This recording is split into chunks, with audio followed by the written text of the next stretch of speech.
On Sunday, August 20th, 1989, Eric Menendez, 18 years old, along with his 21-year-old brother, Lyle Menendez, shot and killed their parents in their home on Elm Drive in Beverly Hills at approximately 10 p.m. There is no issue as to who killed Jose and Mary Louise Menendez. Why they were killed is what the focus of all of our evidence will be on. Menendez brothers. The Menendez brothers. Menendez brothers. Menendez brothers. The Menendez brothers. Menendez brothers. The Menendez brothers. Oh, I thought they were going to kill us.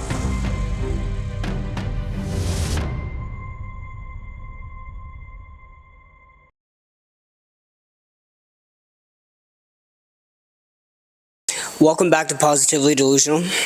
Hi. I'm Joao Machado, or as last time I checked I was. It's been a while. I don't know who I am anymore. Me either. It's been a while. Yeah, it's been like at least, what? Where are we? This whole month. Yeah. I was really sick. I had a double ear infection, an upper respiratory infection, and sinusitis. Is that how you say it? Sinuitis. Sinuitis? I can never say it. Yeah. I don't know. Close enough. Yeah, they'll get it. I don't know. I could not do a pod because I sounded like Big Ange after a pack of Camel smokes. I sounded crazy. Mm-hmm. It's kind of hot. I still sound a little crazy, yeah, but I had no voice. It was wild. I couldn't even think about recording. But we pushed through. I was just sick in the head the whole time. Yeah.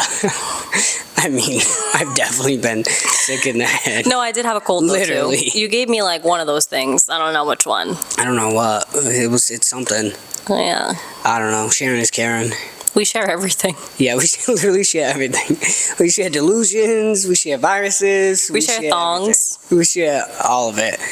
So what brings us here today is I really want to discuss the Menendez brothers trial. Woo! Don't get me going.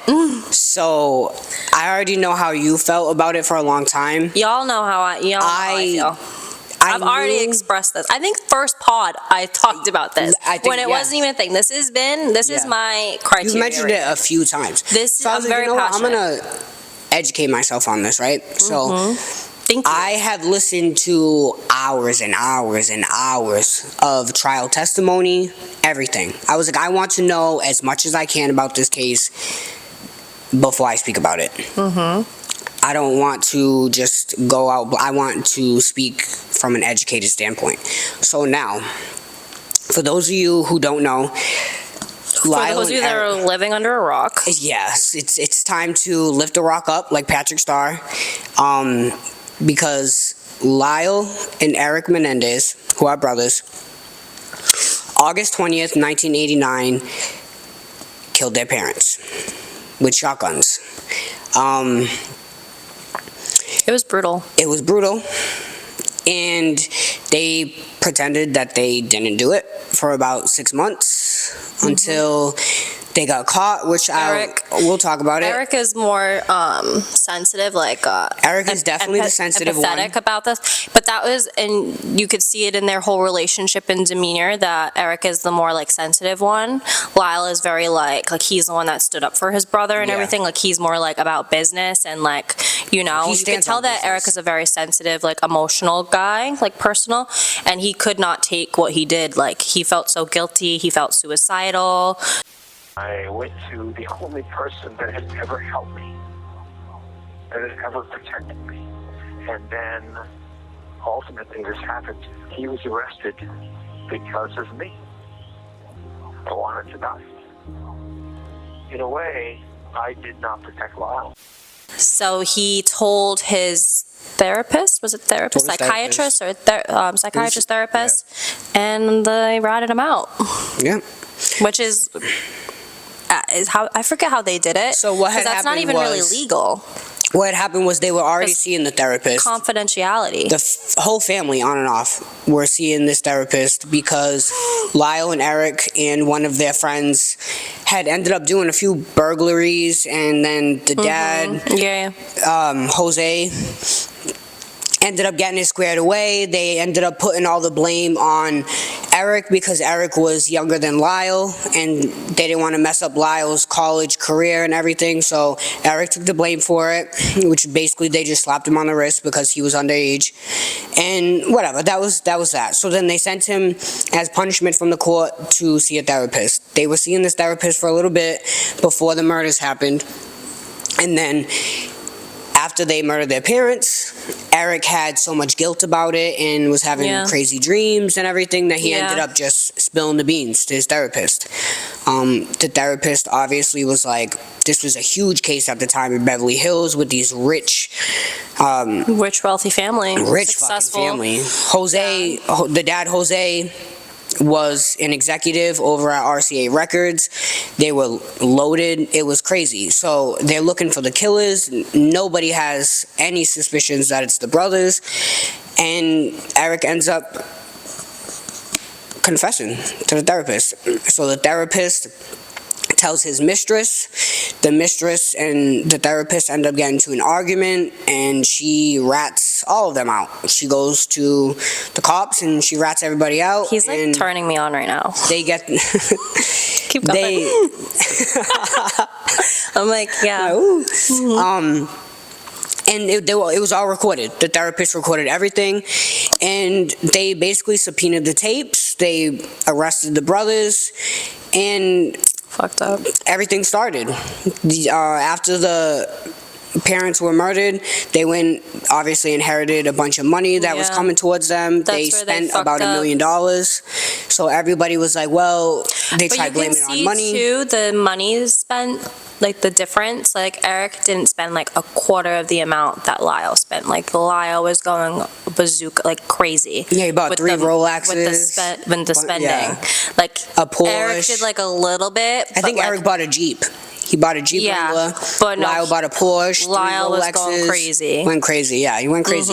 So we'll get into like that whole aspect of it too, because it's like, I just want to dissect it because I feel like everybody has really strong opinions on it, and I don't want to persuade anybody what to think. I just want to lay it all out there so that everybody can think about it in a human state of mind. I can say in the time period that it happened, I can understand why a lot of people thought they were guilty because of how it all got laid out and like just how it got like the persona of it all, where it was like, oh, there's these 2 rich, spoiled brothers, kids, and they didn't get what they wanted from their parents, so they killed them and inherited a bunch of money and then just went crazy spending the money. But it's like, no, once you really like dive into it. And before we even dissect that, let me just say, since we're on the topic, these kids spending that amount of money, it's not really new to them. Was not new to them. Yeah, they grew up in this. They were loaded. Like if you, they didn't need to kill their parents to get money. No,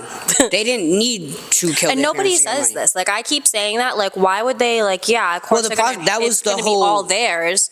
But no matter what, they still were like spoiled, like rich, like had everything they needed. Yeah. Lyle was going to what was it? Was it Peru? Princeton. Top college, staying there, like, you know, they could get whatever they wanted. So, they were arrested. Then everything begins. Yeah. They initially had Robert Shapiro, which is a famous lawyer at the time, if you know anything about Kardashians and their dad and everything with O.J. Simpson. Robert Shapiro realized that he was not going to give them the defense that they needed because of everything that was going on. He knew that the tapes existed. So the family fired him, aka he quit. It's murky. So they hired Leslie, who at the time was very controversial because she would represent people who basically were guilty, and a lot of people didn't like that. And then immediately, once she sat down with Lyle and Eric, realized that this case was absolutely nothing that it appeared to be. It was, yes, these 2 rich kids went into the house and killed their parents with shotguns. Well, guess what? Come to find out, both of these kids were sexually abused. Yeah. Eric, his whole life, and Lyle I believe up until he was 8. He said from 6 to 8, he was abused by his dad sexually. He told his cousin one day when his cousin slept over. The cousin told the mom, Kitty, and Kitty swept it under the rug. Like and always. then I guess, according to Lyle, the abuse stopped for him. But unbeknownst to him, it was because the dad had then moved on to Eric, who was 3 years younger than him. And Do you remember too when Lyle admitted in the testimony how he was doing it to Eric as Yeah. well, and he wanted to like apologize to him, and it's Yeah. like so fucking sad watching. which is, Because it it's is like, really sad. it's, you know, like he's doing the same behaviors as his dad. Thankfully, like he got out of it, like he realized it was wrong one way or the other.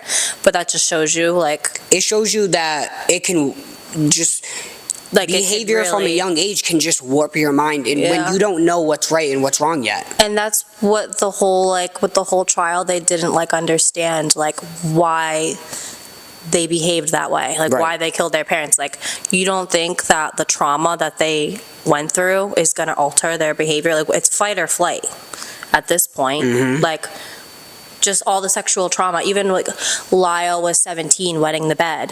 He really did lose his hair and have a toupee because he was hair loss, and that's from sexual abuse trauma. Like, there's all these side effects, but in that time period, nobody knew about sexual abuse, like, to that extent. Like, they didn't have the proper knowledge. No, not at all. Nobody wanted to believe it. That Nobody was the even case. wanted to believe that little boys could be sexually Right. molested. But if it was by the their family. Menendez sisters, the case would have been completely Oh. different.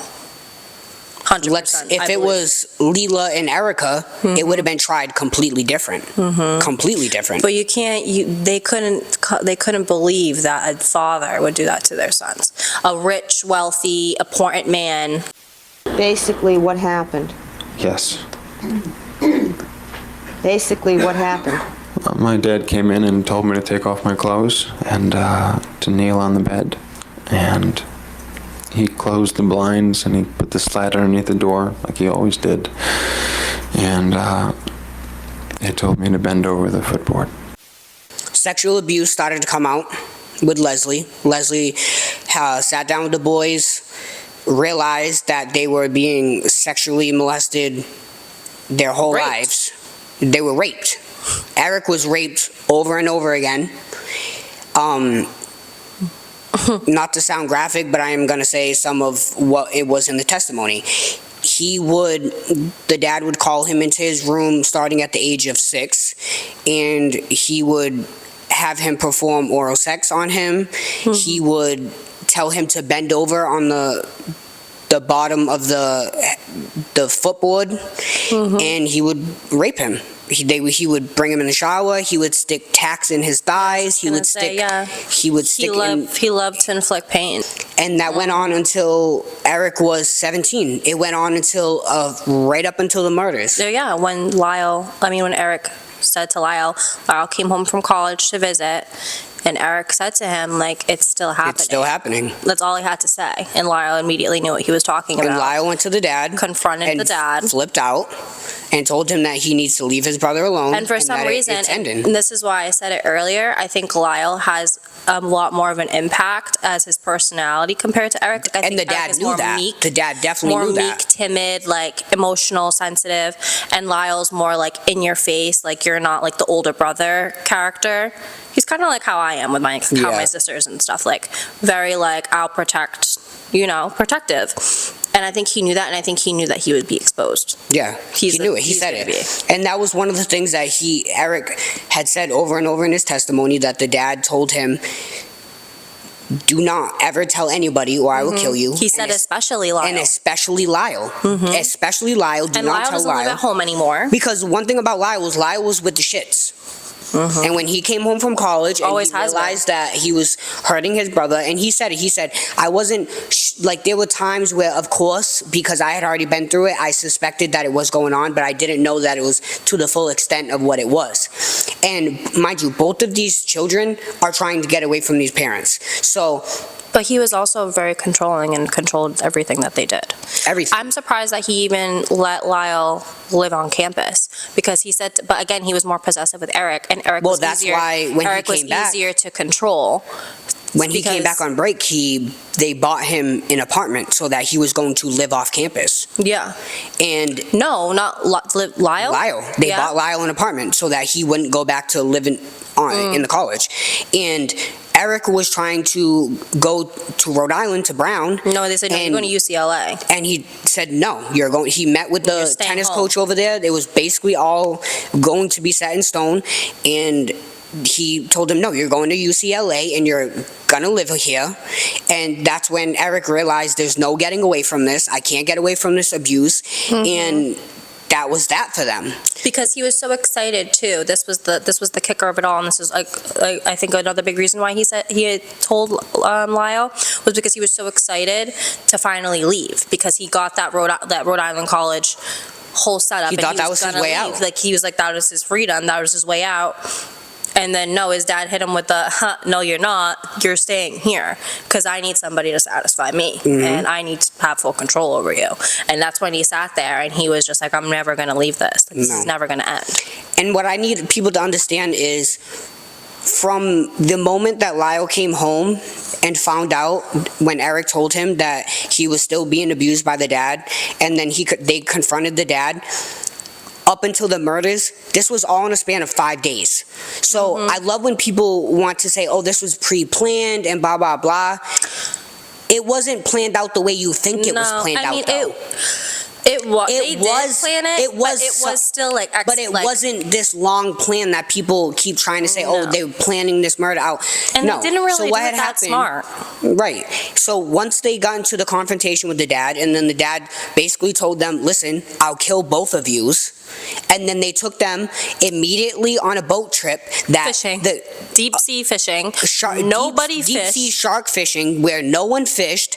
The captain and the kids testified. both said that they went on separate sides of the boats and on the separate sides of the boat, and the kids did not want to be next to the parents said because that- they were scared that they were going to try to kill them. Yeah. That they were going Said to try that to take them. it Even was the captain said that freezing this cold was out. the most awkward thing where no one did anything. Nobody interacted. Nobody He interacted. said Nobody that did it was anything. so cold out there. The boys were getting like water thrown on them from the impact of the boat, like the waves and whatever. And they were just in the front, and it's freezing. Like they only had like light clothing on, getting all wet, and they refused to go where their parents were because they didn't want to be near them. And he said it just was like the most uncomfortable thing. Like they just knew something was up. You get that vibe. Nobody fished. Between the dad literally saying he's going to kill He them. wanted to Then you have something. throw them overboard somehow or something. That's and what they. it That's what they couldn't work thought. out. There was in their testimony. They said this man told us he is going to kill us. He has every way to if he wants to. Yeah. And now all of this weirdness after the confrontation, and then the catalyst also was that when they confronted the mom, Kitty, that's when they found out. Well, she's known all along. And I'm sorry, but not for nothing. Even if they didn't think that they were going to kill him, they still deserved it.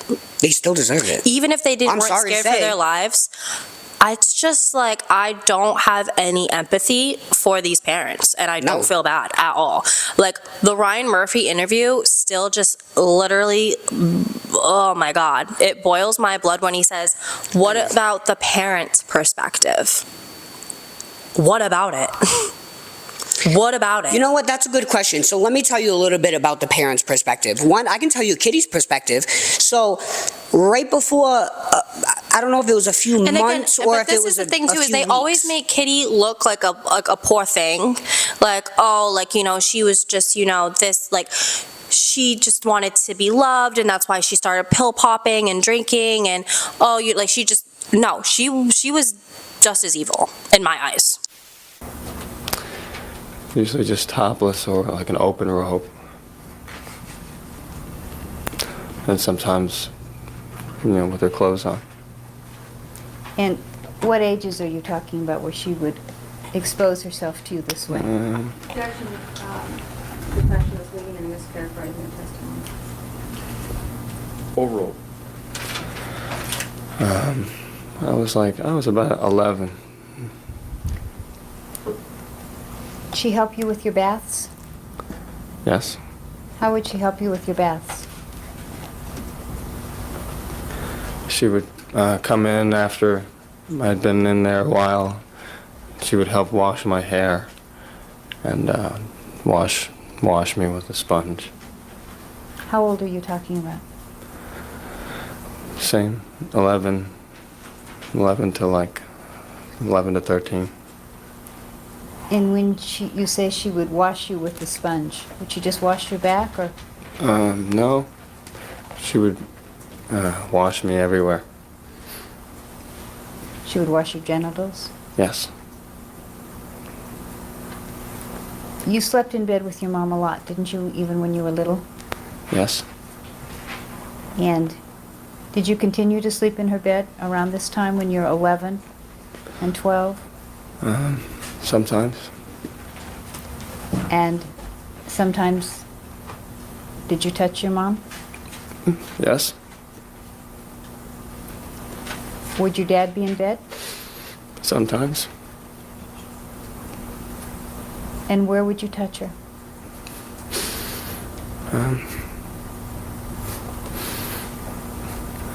Everywhere. Did she touch your back? She kissed me, but she didn't touch me. And how long did these things go on for? Until I was 13, a little bit farther than that. Let me tell you something about Kitty Menendez, okay?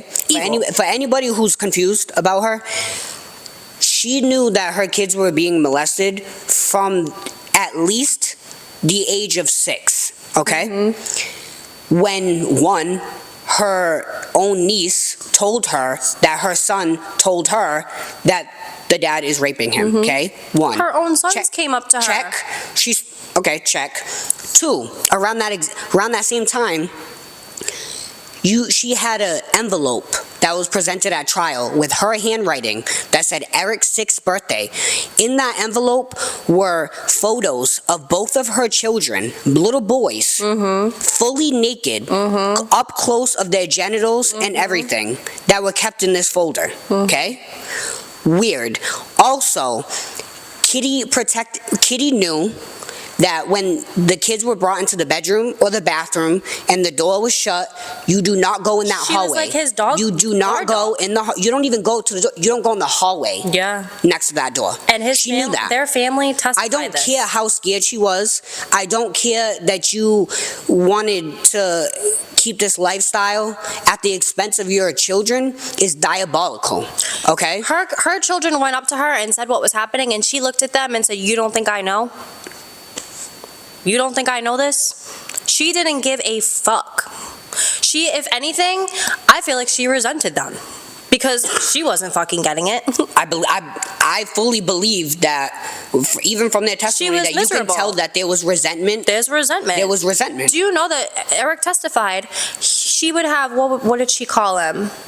She called them, she would check me out, he would say. She would bring me in the room to, when he was 16, to check me out and have to me make sure that completely he didn't naked have at the boils end of the from AIDS. Yeah, and she would pop them because he had blisters on himself. And from the dad tying ropes and everything on his penis. And she would pop them. But she don't know, and she's just poor. They always just portray her and things, I've noticed, as just this like poor thing that just wants love and that's just trying to keep her family together. And because of just how all that's happening, she got into the pills and got into the no, she definitely got into pills and alcoholism because of the family dynamic. But you're the big you have so much to do with why it is the way that it is. Sure is. You let your children endure that by their own father. And she would say other things like, "Oh, he loves you. You just have to be a good boy." Like what? It's sick. Right before the parents were murdered, there were therapist notes of Kitty and her therapist where she said that she is depressed and she's keeping I forget the exact words, but she's keeping secrets, like disturbing family secrets. Like, yeah, There's probably a lot more that we don't even know. it's so crazy. Well, Let's just say that, like, it's just so crazy. And then, so they go to trial. They present the defense. Their defense is obviously sexual trauma sexual abuse, by their parents. all this. So they have 51 witnesses, family, friends, Majority of family. and a whole bunch of other people who have attested in one way or another that the Which sexual speaks abuse has been going on, volumes. which is fucking absurd. Okay, let me This just is say. family of their parents defending their children that killed them. Like, let that sink in. Like, Let that sink in. What are we not understanding here? Like, for them to do that, the magnitude of why they had to do that, and why their family members are still defending them, even though their other family members are the ones who passed away. Obviously, Diabolical. 51 witnesses for their defense. Photographs, letters, medical records. The medical records of a 6-year-old boy who went to the hospital because he had bruises in the back of his throat that back then they didn't know, but dentists nowadays are trained to look for that because of sexual abuse. Things like that. Their stomach issues, ulcers, all kinds of things on their body wrong with them. That's what I was saying. It is sick. They couldn't indicate signs and symptoms of sexual trauma, especially in young boys. That was unheard of. It's actually sickening to me that you have the DA who's trying to prosecute these boys, Pamela Bozanic, whose whole defense is that they killed their parents for money, and that she's still to this day upholds them as monsters. Ignorant. Is wildly ignorant to me when you've seen the evidence. You've seen the evidence firsthand in your face. You've had your hands on the evidence. You've had your eyes on the evidence. Your own ears have heard the witnesses. You've heard the boys. You've heard and seen it all. So for you to do that is disgusting to me as a human person. I don't care about your job. The boys' testimonies alone, I don't know who you think they are. Give them the biggest Oscar you can give if you think that those boys were capable of doing a performance like that and faking it. How they were describing the things that were happening. I didn't even hear, but you couldn't even imagine the things that they said. That they said that they went through. Eric saying how he was putting so much lemon in his food and everything that he would eat because he found out that would make it harder for him to taste his dad's fucking loads. Yeah, and he was putting cinnamon in his drinks because they would make that taste better. Yeah. What fucking young man would think about that and have the courage to fake that and say that on stand while sobbing and like so emotional and crying? Like, do you really think, like, come on. Let's just be fucking considerate for 1 second. Let's put our heads together. It's just, like you said, diabolical. It's sick. It's disgusting. Like, just that alone makes me sick to my stomach. It literally makes me sick to my stomach. And I don't understand how we're still in 2024 and we're saying, well, let's think about the parents' perspective. How we're in 2024. I'm gonna say something from my heart, and I'm really sorry if it offends anybody, but they don't have a perspective because they're fucking dead. And they deserve to be. Yeah, and guess what? Let me say something, because the dad was so brutally, like, he was shot dead in his face. Good. Hole right through the back of his head. Bye. And then Kitty, she took shot forever. 15 times. She took forever to die. And I said, good, even better. Shot her 15 because times. You're a fucking idiot. And you deserve every single one. I don't care.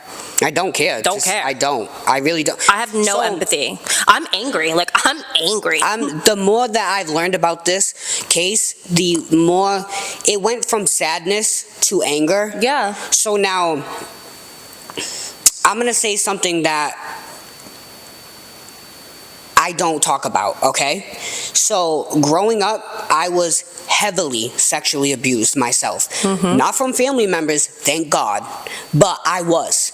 I know what it's like to not be able to tell anybody. I know what it's like to be a child that is so scared to even say those words to somebody else, not even for fear of yourself, but fear of the person who's even doing it to you to ruin their life. Never mind it being your dad or your mom. Like, I know what that's like. I know the fear of all that. I know I'd never even, I didn't talk about this for over 20 years. I didn't mention it to anybody, to nobody, because of I know what that feels like. So if you have had this done your whole life, I couldn't even imagine your whole life in the dynamic of your parents. Like somewhere you can't even get away from it. Right. And then you throw in money and power and everything that's tied to that. And imagine the prison that you must feel to the point where you feel like you have to shoot your parents in the face with a shotgun to feel some type of relief and freedom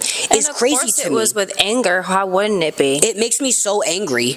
And then you have the Beverly Hills district attorneys, the prosecution, Pamela Bozanik, and what's his name, David Kahn, which was a perfect last name for him, pisses me off that you take your jobs. I understand that the job of the prosecution is to prosecute the crimes. I understand that. But what I don't understand is when you use tactics to stack the cards against somebody and hide evidence and do things in an unconstitutional way that you know you're doing it in an unconstitutional way just to land that case. We really came into the second trial in a very different position in terms of the public. And the DA and the same judge that presided over your first trial was the presiding over this trial. And they decided together that they would not allow any evidence of the sexual abuse to be used in the second trial? It was extremely limited, so it put Eric in a position to just sort of have to take the stand and talk about it all without any real supporting witnesses and family members that knew about it. So, of course, that made it much harder for the jury to know what to believe, and then you had the prosecutor that they changed the prosecutor to somebody who was more aggressively willing to say that things were just not true, even though I think he knew that probably wasn't the case because he had excluded a lot of the evidence that showed that certain things were true. When it comes to the trial, that the first trial that the brothers had, let me just clarify that it was a mistrial. They said it was split equal parts, men and women. The women voted for not guilty because you couldn't do that, but for the lesser charge, which would have been manslaughter, 22 years each. That's fair. Which is fair, and that's exactly what they should have been in jail for if you were going to put them in jail. For maximum. So the women voted for the lesser charge manslaughter, and the men did not want to hear it. No, and so they deadlocked. They deadlocked for weeks, could not come to an agreement. They had to declare a mistrial. They prepared themselves. Okay, so now the prosecution went from Pamela Bozanik to David Kahn now in the second trial, where with the same judge, after they have had both boys' testimonies, hours and hours of testimony, photographic evidence, medical records, every piece of evidence that you could possibly need for this trial. Flooded. The second trial, this is my problem. The prosecution unconstitutionally made sure that they could not include almost every evidence of sexual abuse in the second trial because they knew they would lose again. Now, the second trial, what was in between these two trials, sandwiched, was O.J. Simpson's acquittal. Now, that police department already lost. The police department lost the mistrial for the Menendez brothers, and then right after, they lost O.J. Simpson, and now they're going back into the Menendez trial, and I can't say it enough, unconstitutionally made sure that all of this evidence could not be presented to a new jury, and guess what? It wasn't. What did you make? Did the Simpson verdict have an effect on your trial, do you think? I don't know, but I cried when it came in, I'll tell you. Cried when it... I cried. I was in the Van Nuys courthouse. I thought all defense attorneys wanted a not guilty. No, I said this is bad for the boys and everybody else. It's Why? going to be payback time. Because the people, the real people of the country got the wrong view of the criminal justice system. They thought guilty people were walking out all the time, and in fact, innocent people are being convicted. So you have the same judge sitting up there pretending like he didn't hear any of this for a new jury, and they said disgusting. What the closing arguments for the prosecution was, you have not seen any evidence of sexual abuse. I was fucking floored. I know. Of course they haven't seen it. You made sure they didn't see it because you lost the first time when they seen it. Fucking blows my mind. I just don't even understand how that was even allowed. Grown men have been sitting in jail for 34 years. And they have appealed and appealed and appealed to the point where they can't even appeal anymore, unless their only option now is to file habeas corpus for new evidence, which thank God we have new evidence. We have it. We have new evidence that the dad was raping boys in the group Menudo that he signed. And the letter the letter that Eric wrote to his cousin 8 months before the murders, stating he was still happening. That the sexual abuse was still happening, and Prove sexual abuse right then and there. That one piece of evidence right there proves that sexual abuse was happening. Out of how much? The fact that they could not include all of their evidence in their defense in the second trial. The amount of evidence they have is not even joke. It's abnormal, the amount of evidence that they have.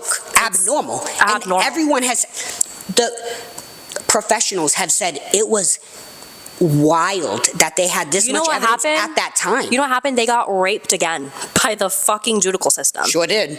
That's what happened. That's like, and it's so fucking It makes disgusting. me so fucking angry. But and I could Gypsy Rose is free, right? Right. How she even is portraying her life moving on forward is a fucking joke. She's a joke.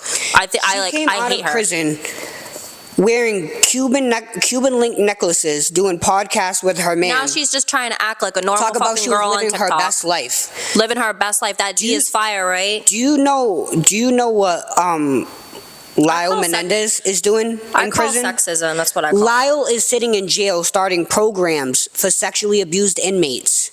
They are doing... What's Gypsy doing? She's getting knocked up by her... by her two gay boyfriends. And making Get Ready With Me TikToks. Girl... I know you're fucking lying. You know why she doesn't do shit? Because she knows she's fucking guilty. Discounting, like you said, I'm not discounting that because you went through trauma shit too. Yeah. All right, so guess what? Both of these sets of parents met the end that maybe they fucking deserved. Okay? Yeah, but you know what we're not gonna I think she deserved it just as much. But what we're not gonna do is we're not gonna have two hugely separate. Very separate, but very similar cases. They're very similar cases, but how are we going to have these men sitting in prison with life without parole? They give life without parole to serial killers, and no, not even. Actually, I lied. Less than that. I just lied. They give life to serial killers. Yeah. There are serial killers who get to go sit in front of a parole board time and time again and petition to get out. Mm-hmm. Lyle and Eric don't. They're literally at the last chance to file habeas corpus to get out. Mm-hmm. And if they don't, guess what? The justice system can suck my ass for real. So how do you, because I've talked about it with you and I just don't even want to put myself into that headspace watching the new show because I've just heard negative things about it and I don't want to even get myself all worked up. But do you think that Ryan Murphy did a good job portraying them and everything? I have a couple more episodes because they're upset about it. All right, so what I can say is I understand how he did it. I understand the vision of it. I don't agree with all of it. Knowing that I know the actual testimony, the actual evidence, everything. I dove deep into the real shit. Right. So, but I get the vision that he portrayed at the same time. He wanted to portray what people were saying about them, certain things that they did and said, mixed in with all the real shit. So I understand that, and there's a lot of jumping back and forth, so it does make them seem really bad in certain places, but then he redeems them and gives them their spotlight and all that. So he did a good job, I would say. The acting is phenomenal. Really? You think so? The acting is phenomenal. The actor who plays Eric, he did like a 33-minute straight through scene talking to his lawyer, talking about the sexual abuse, was one of the best performances I've seen in a very long time. I forget the name of the actor, but also fine. Lyle's character? Eric. Oh, everyone's going crazy over Lyle, including myself. I haven't watched the show, but I think he's fine. The one who plays Eric? He's like a little meek. I feel like they could have done a better job, though, on their the looks of them. He does a good job in the show explaining their point of view on a lot of things. I do give him that. I don't know. Again, so I can't talk much because I haven't had it in me to Is it an make accurate myself portrayal upset. of them? I don't believe so. I watched I watched the first episode and I think half of the second, and it was already just pissing me off. And I think it, like you're saying, well, the first episode will absolutely piss you off. It seemed so dramatized. It seemed strictly for TV entertainment. I just didn't. But again, this is like a case that I just like. I don't know. I just take it real. Like, I'm very passionate about it because it's just so obvious that it's so fucking wrong.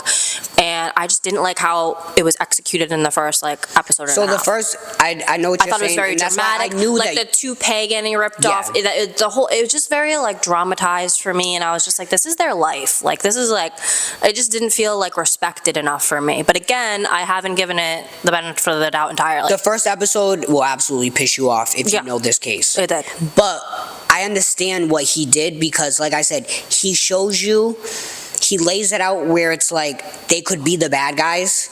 Yeah. And then he goes back and forth through the timeline and gives them it makes a lot more sense. And then you see, oh, okay, so I see what you did there. I get it. He tries to portray them in certain episodes or certain scenes where it's from the outside looking in. And then you see it all. Which is very smart.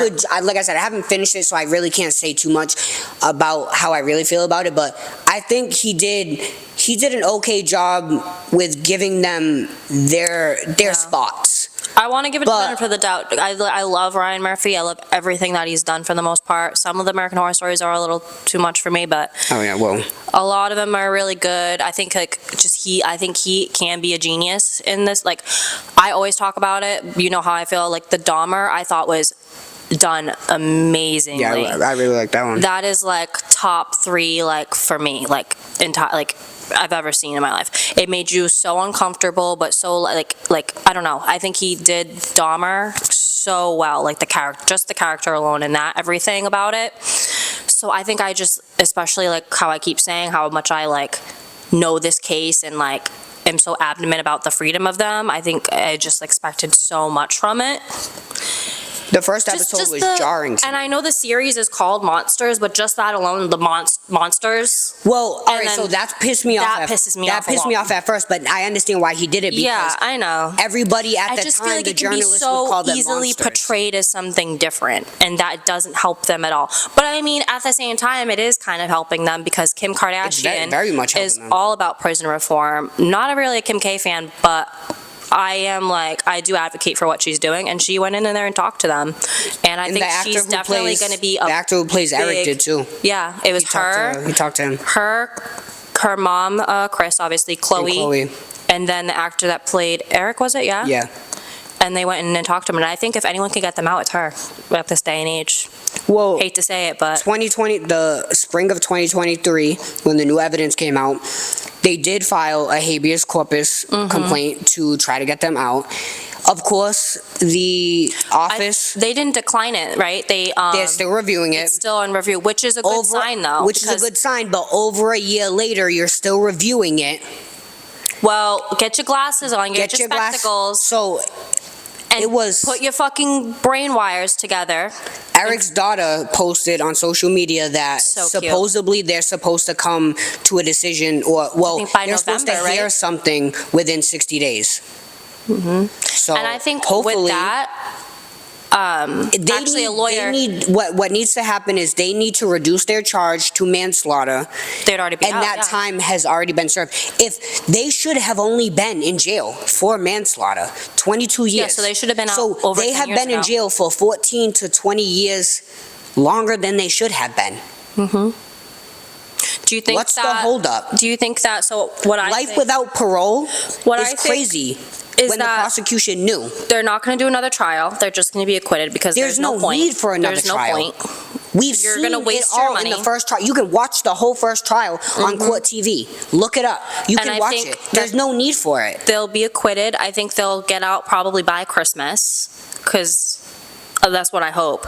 But now my question is, if that's my hope. That's like the best outcome that I think should happen. It should happen by the end of this year. But now I'm wondering, I'm like, how does it go? Like, do you think that they could is that a whole separate case to where they have to go and pretty much go into court and say well, you owe me money, you owe me emotional fucking compensation for all these years that the 10 more years that I had to sit in prison?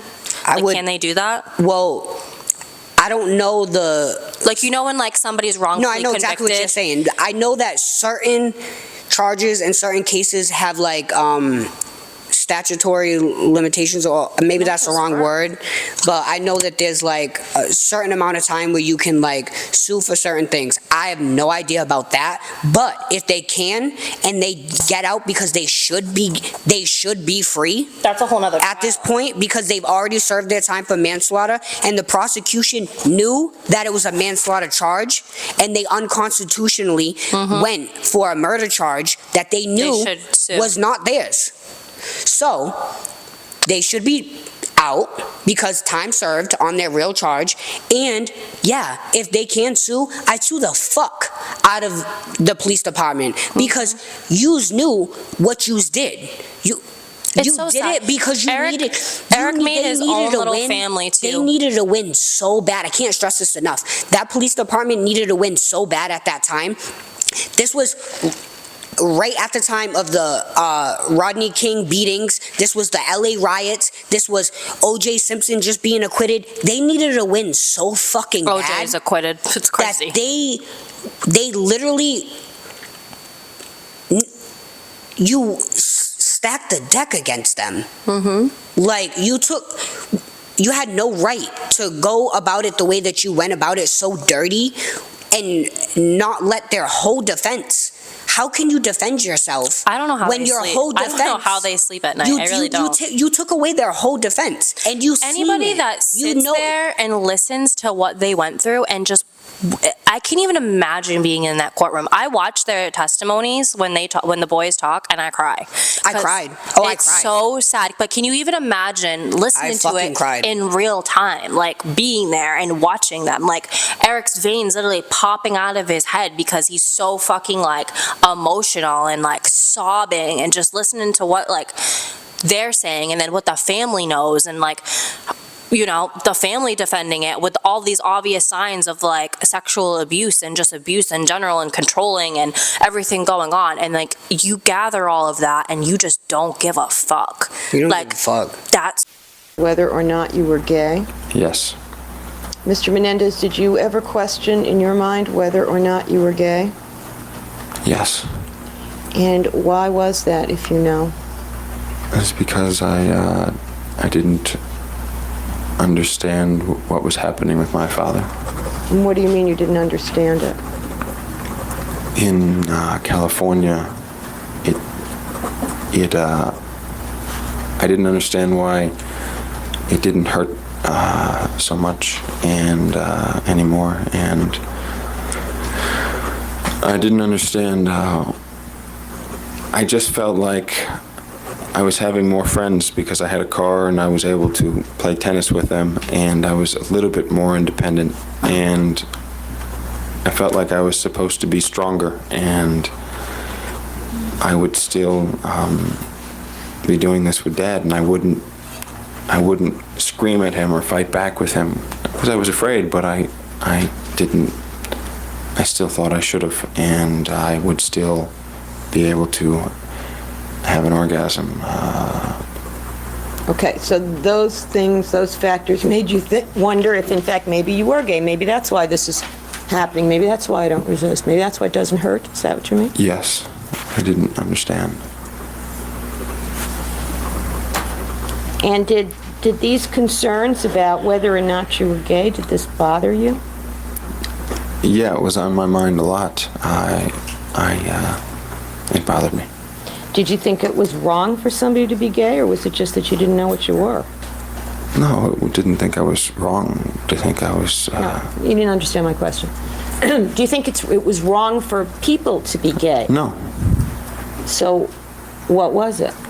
It was just that I was confused, and it was difficult for me. My mom made it seem like it was worse than death to be gay, and I didn't think I was. I didn't know. I really didn't understand. It's insane to me, like, but this is where it gets so, like, upsetting to me because, like how you said before, it, like, is still happening. I think it's still, like, how it is, like, into what, like, I don't know. I think it's all corrupt. I think DCF is a fucking joke. I think, like, I don't know. The judicial system's just disgusting. There's so much corruption everywhere. Corrupt. It's just... They need to right what they did wrong. And they need to do it fast. They have a lot of work. They need to do it fast because it's really been overdue. A lot. It's so crazy. I just don't think that it's stressed up. Like, I mean... I don't know. I don't think it's stressed enough, like, children's rights. I'm hopeful that all the social media attention now has, like, really amped up, and I'm really hopeful that this goes in their favor because I just implore everybody to look into them and what they've done with their life since they've been in prison and just get to know these men. I just go down the rabbit hole too, and I think this will be for another episode, but even, this is where I keep saying, because I can't trust it enough, we're in 2024, and this is still such a powerful thing, because with the whole Diddy thing and everything coming out into the light, and how child sex trafficking is so fucking big, and that it's being led by the same fucking people. Yeah. Like, the elites, the government, like, everything, like... So it's really, if you really think about it, it's not that fucking surprising because, like, they let this happen time and time again. Sex trafficking, like sex trafficking in general, makes more money than the NFL. Like, this is what we live in. It's nobody in 1990 was even ready to hear about. But this has been a fucking thing. But this has been a thing. Like, so now we're in a climate now where we can speak about these things and we can bring this to the forefront. And I'm so happy that people don't think about this in the way that they thought about it then, because when you watch the people speaking about this case at the time and you see how the journalists and everybody handled this, it's actually deplorable, and it makes me sick that y'all were just human beings spewing this shit out without even batting a fucking eye for these two kids that were raised in a fucking hell house, bro. Like, you come home and your grown-ass father is telling you to bend over the footboard. By a powerful man. It's crazy. And there's so many of these powerful people still fucking doing it. Like, it's a whole fucking money-making industry.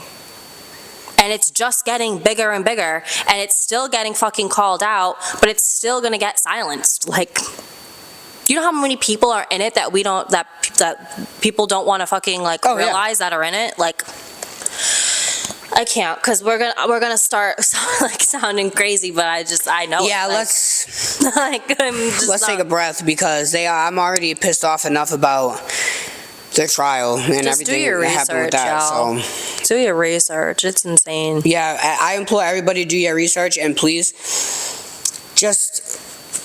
educate yourself. I know everybody really is now, so it's like it's really so nothing obvious. Like to like really bend anybody's back about, but like it's all I can do is just really be hopeful that they get justice. for what has happened to them. Because they have spent their entire adolescence and adulthood in one form of prison to the next.